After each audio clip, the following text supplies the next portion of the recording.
abantu basigaye bavugira ubwoko babiri cyane uwitwa Michel simuzi ariko ndamukurira kuri social media aba muri Amerika ajya abwiriza nkamukurikirana Imana guhumugisha papa kandi felicitation ariko ajya abwiza agatanga ingero z'iwacu ngafashwa nkuzuza nkishima nkavuga ati ndanyuzwe Colonel wagaza ku mupfuko w'ifaranga uhagaze ku mupfuko w'ifaranga by'ubantu uri muri leta aho ifaranga wahembwe Colonel n'umwana wagaza ku muhanda bari abantu bari gusubira bahagaze ku Kivumu bari mu Rugezi bari mu Rurambo bari bahagaze ku muhanda nibo ba Colonel nawe wagaza ku mupfuko w'ifaranga uhagaze ku mupfuko w'ifaranga umusirikare wigishijwe igisirikare kija mu mutwe ngo arangize aracimura agishira mu nda inda yishira mu mutwe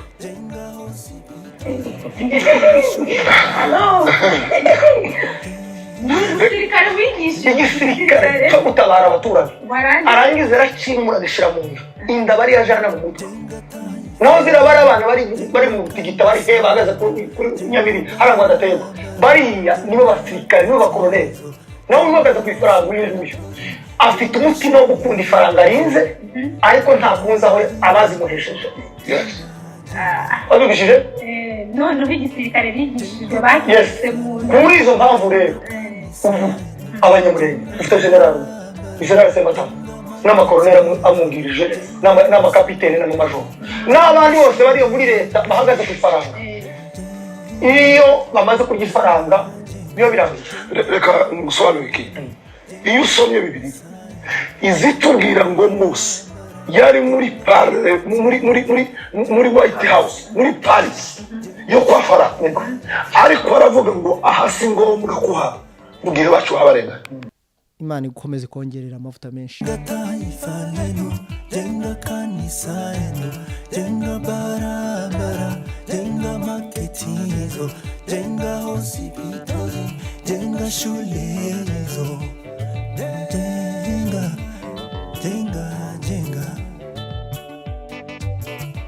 nkongera ngashima cyane Dr Kavoma aba muri Kenya ugomba kubanza gukunda gahira ukamenya runundu ukamenya imirimba ukamenya inganje ukamenya mu Rurambo ukamenya inzuzi za Gitavi na za Nyagitakwe uko bande ukamenya ibyatsi biba ruguru ukamenya ibiti biba biguru ukamenya imbuto zibayo ahasigaye ukamenya ko mwisi hose tahitwa kumurambya kwisi hose abanyamurenge atari ruguru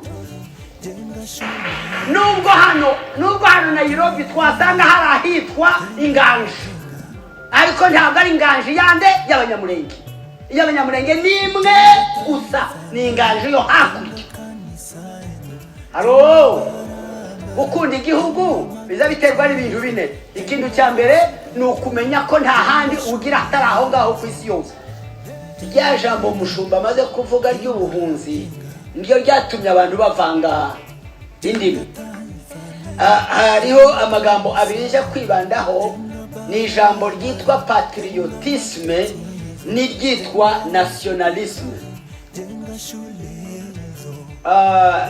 ijambo rya mbere rero rya patriotisme ni ijambo ry'imvugo y'amahanga ariko risobanura gukunda igihugu ryonyine ubwaryo urivuze mu mvugo yaryo cyangwa uko rivugwa urahita wumva ko harimo amagambo abiri atandukanye harimo ijambo gukunda hakaba n'ijambo igihugu ndagira nti kuko ni ikiganiro tujane muri iryo jambo rero ryo gukunda igihugu harimo ijambo igihugu hakaba no kugikunda hakaba irindi jambo rya kabiri rya nationalisme naryo rikaba gukunda abanyagihugu naryo ririmo amagambo abiri hari abanyagihugu hakaba no gukunda abanyagihugu no gukunda igihugu hariho itandukaniro ry'igihugu hakaba n'itandukaniro ry'abanyagihugu kuba hariho igihugu cya Kenya icyo cyitwa igihugu ni iki igihugu ni ubutaka igihugu ni imisozi, igihugu ni imigezi, igihugu ni inzira, igihugu ni ibisambu, igihugu ni uturenge, igihugu n'ibikirimo n'ibigituye byose. Ariko abanyagihugu ni abantu batuye muri cya gihugu. Turi kumwe? Okay. Iyo kandi tuvuga muri aya magambo, turashaka gusobanura aya magambo yombi kuko maze kubivuga ngo gukunda igihugu ni iki.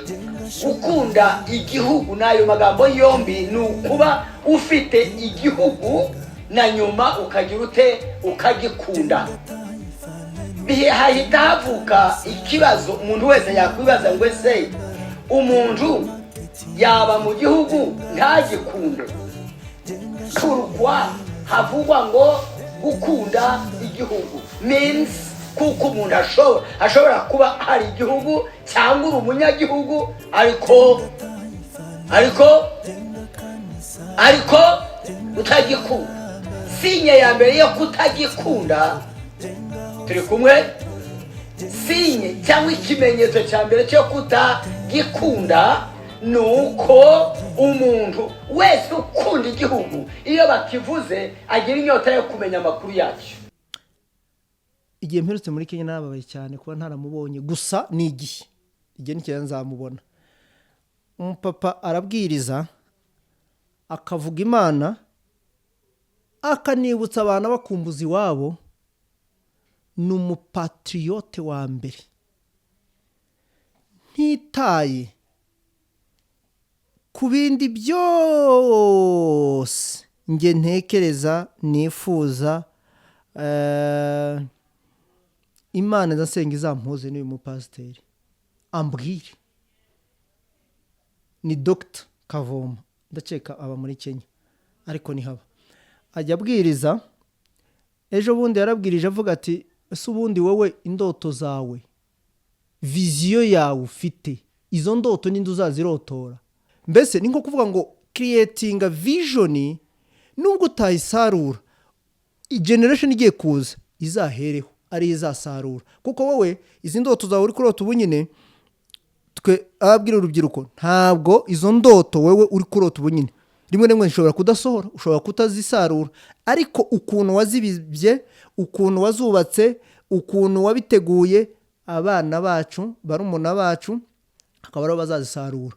Naho kwicara bukira bugaca, of course imirimo ni myinshi, turakora mu gitondo na nijoro, turihiringa, ariko se uri gukora kuki nk'urubyiruko rw'ubu nyine ejo abantu bazasarure ibyo wabibye?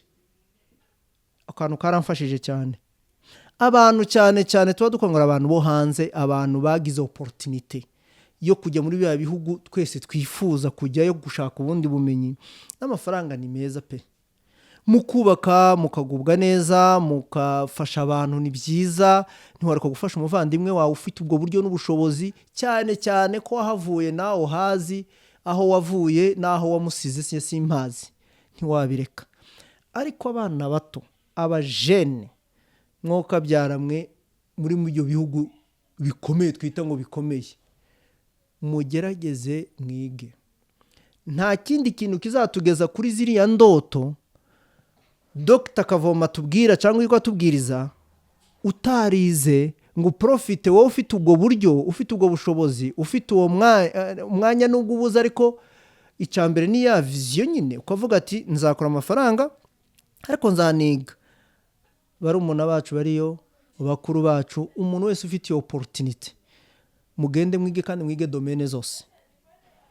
Ejo n'ejo bundi nidusubirira ruguru, nta bandi bantu bazaduhagararira, nta bandi ba ministre, nta bandi bayobozi mu nzego zose zishoboka.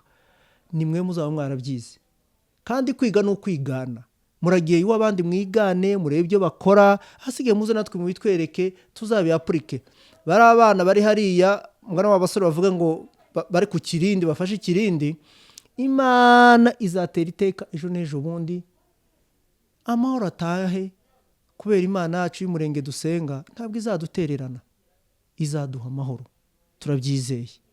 Ayo mahoro rero naza azaza just gutyo gusa, ariko naza asange n'abo bantu bacu bagize opportunity niko nayita yo kujya muri ibyo bihugu batuzaniye iki kuko amafaranga arahari muri Kongo, amafaranga arahari na ahantu hose umuntu ari yakorera amafaranga, ariko ikintu utakora ahantu hariho hose ubwo bumenyi, kuko hari abantu bari iyo ku kirindi bafashe icyo kirindi babuze ubwo opportunity yo gushaka ubwo bumenyi, ariko wowe wageze aho ngaho kuri ubwo bumenyi wabushakishije ukamenya basi ayo mayeri, ukamenya ayo macenga, ukabacengeramo bakakwigisha ayo macenga, nawe ukazatwigisha tugacengera mu bandi, tukacenga nawe tukabaho kimwe n'abandi. Muri isi nta macenga, ayo macenga rero nyabuna muyige muyamenye. Hari abana mbona bato gose bagenda bakagera ku bayobozi umuntu atanatekeza mu rwego ko yabageraho, ariko uzabageraho n'ubundi kuko ufite ubwo bumenyi, kuko wagize amahirwe wigana n'umwana we cyangwa nuko muturanye. So natangiye nshima, ariko n'abari kubikora turabashimye cyane, ariko n'abatari kubikora kubera impamvu zabo bihangane bagire bafasha abandi babikore, ariko n'utari kubikora afite ubwo buryo ntabikore turamugayo cyane rwose. Ariko numvishije hari inkuru nabonye ari Burundi y'umusore nawe uvuye hanze avuga ati muri twebwe hari abantu ngo asajya ku muhanda man, Imana ntacyo itaba yarakoze kuri wowe ngo guho mugisha wagerayo ukibagirwa. Mu by'ukuri ubu dusubije inyuma twese abanyamurenge, twese ubwoko, twese abantu bo muri Kongo, ubu dusubije inyuma.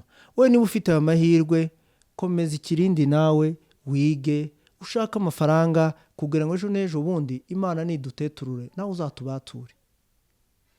Murakoze. I love you so much. Sisi sote tuko wamoja, one people, one country. Sisi sote tuko wamoja, one people, one country. Tuko marafiki, uko rafiki yangu na mimi pia. Oh, one people, one country. One people, one country.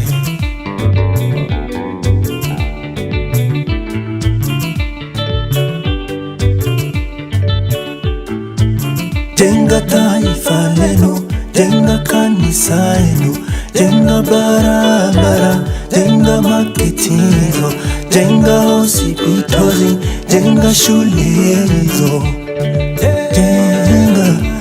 Jenga